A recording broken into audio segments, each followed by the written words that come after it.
안녕하세요. 이도영입니다. 좋은 행동 만들기 프로젝트 ABA 요약 7. 관찰과 측정입니다. 관찰법을 보겠습니다.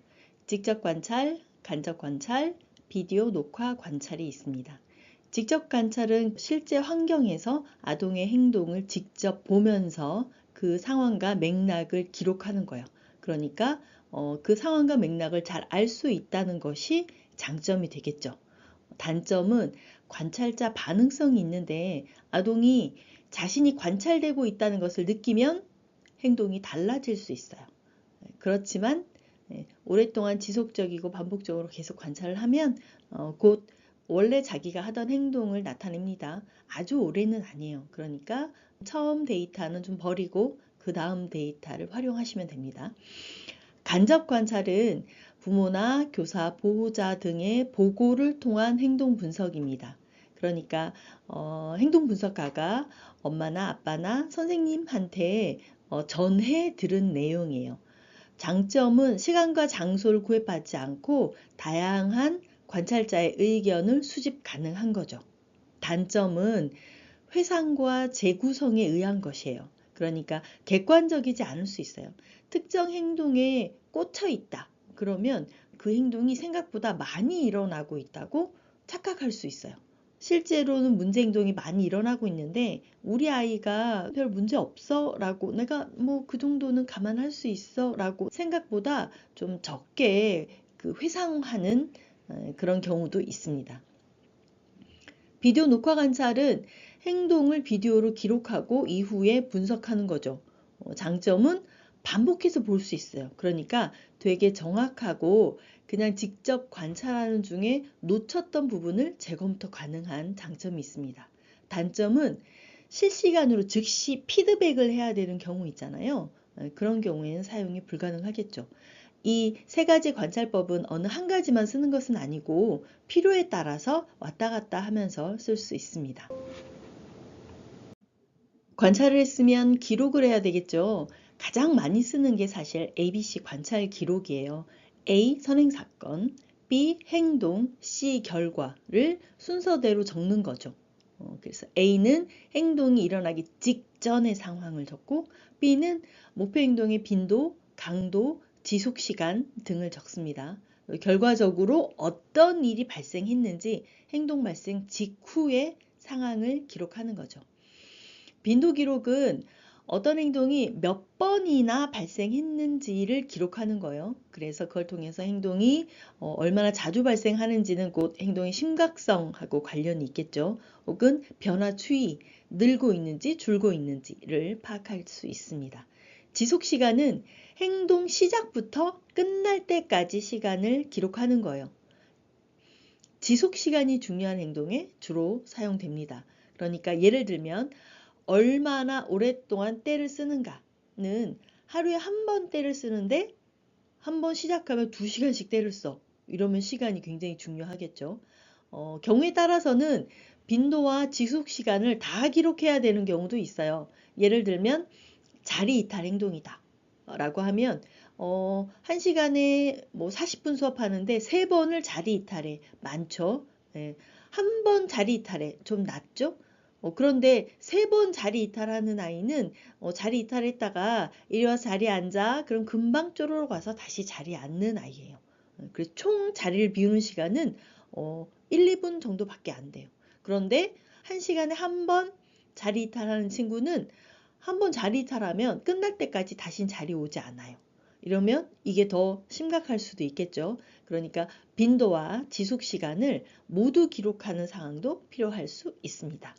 때에 따라서는 ABC 관찰 기록을 하면서 그 행동을 적을 때 이 행동이 몇 번 발생했다, 얼마 동안 발생했다를 같이 적기도 합니다. 그래서 너무 고정된 생각을 하지 마시고요. 좀 유연하게 기록할 수 있다. 중요한 건 아이의 행동을 잘 나타낼 수 있는 기록물을 만드는 것이다를 기억하시면 좋겠습니다. 일반적으로 많이 쓰는 기록법으로 ABC 관찰 기록법이 있습니다. 어떤 행동이 얼마큼 자주 발생했다도 기록할 수 있고 그 기록을 통해서 행동의 기능을 원인을 파악하는 용도로도 많이 사용이 됩니다. 직접 관찰하고 기록하는 거예요. 직접적이고 반복적으로 관찰하기 때문에 목표 행동을 결정하는 데 가장 바람직한 방법 중에 하나입니다. 일화 기록으로 그냥 쭉 적어가는 방법이 있어요. 특정한 상황이나 특정 학습 기간 동안 아이가 하는 행동을 최대한 완벽하게 서술하는 거죠. 목표 행동을 미리 정해놓고 관찰하는 게 아니라 관찰한 다음에 분석을 통해서 어떤 목표 행동을 잡고자 한다라고 할 때 이렇게 그냥 쭉 서술해 갑니다. 그런데 목표 행동이 결정이 되었어요. 그러면 좀 구조화된 ABC 관찰 기록을 사용을 합니다. 그래서 행동의 사건들 간의 관계와 순서를 명백하게 나타내주는 양식으로 정리하는 거고요. 문제 행동의 원인을 밝힐 수 있습니다. 이렇게 표와 같이 되어 있는 관찰 기록지를 씁니다. 배경 사건은 요즘에 일어난 어떤 사건, 요즘에 이사를 갔어요. 요즘에 학년이 올라갔어요. 최근에 담임 선생님이 바뀌었어요. 최근에 아이의 반에 어떤 애가 전화가 왔어요. 이런 내용들이죠. 직전 상황은 행동이 발생하기 직전의 상황이에요. 직전. 여기서 직전이라고 하는 건 몇 초 전, 몇십 초 전, 아무리 넓게 봐도 1, 2분 그 이상으로 보진 않아요. 직전의 상황입니다. 행동은 목표 행동 한 문장 정도로, 정말 길면 2문장 정도로 서술할 수 있는 행동이에요. 예, 아주 장황하게 길게 아니고 직관적으로 한 문장으로 표현할 수 있는 명확한 행동입니다. 직후는 행동 후 몇 초 뒤, 몇십 초 뒤, 아무리 길게 봐도 1, 2분 이내 어떤 상황이 발생되었는지를 서술하는 겁니다. ABC 관찰 기록의 예시예요. 뭘부터 적을까? 제일 먼저 행동부터 적습니다. 앞에서부터 순서대로 적지 마시고요. 행동, 내가 목표 행동을 잡은 것을 적고 직전에 무슨 일이 있었는지, 직후에 무슨 일이 있었는지를 적으시면 됩니다. 여기 간혹 이를테면 그래서 치료사가 이러저러한 반응을 보였다. 이렇게 엄마가 이렇게 행동을 했다. 아빠가 이렇게 말했다를 적으시는 경우가 있는데 행동은 아이의 행동을 적으시는 거예요. 우리는 아이의 행동을 바꾸는 게 목표니까요. 아이의 행동 적고 직전에 무슨 일이 있었는지, 직후에 무슨 일이 있었는지를 적으시는 거예요. 그리고 간혹 방과 후 교실에서 자유활동을 하고 있던 중에 이렇게 배경사건을 적을 수도 있습니다. 그 중에 싫어하는 친구가 등장해서 소리를 내서 아이가 싫어하고 있었는데 이런 것들을 적을 수 있겠죠. 자, 이렇게 적었다고 하면 이 행동의 기능은 뭘까? 목표는 뭘까? 원인은 뭘까? 원인은 이 직후 상황을 얻기 위해서 이 행동을 반복한다 라고 보시면 돼요. 이 행동이 유지되는 이유는 이 결과 때문이다 라고 보시면 돼요. 나는 이 상황에서 늘 그 행동이 발생해서 이 상황이 원인인 것 같은데 라고 생각되시는 경우 있잖아요. 이 상황은 트리거예요. 트리거. 행동을 촉발시키는 상황 자극이고요.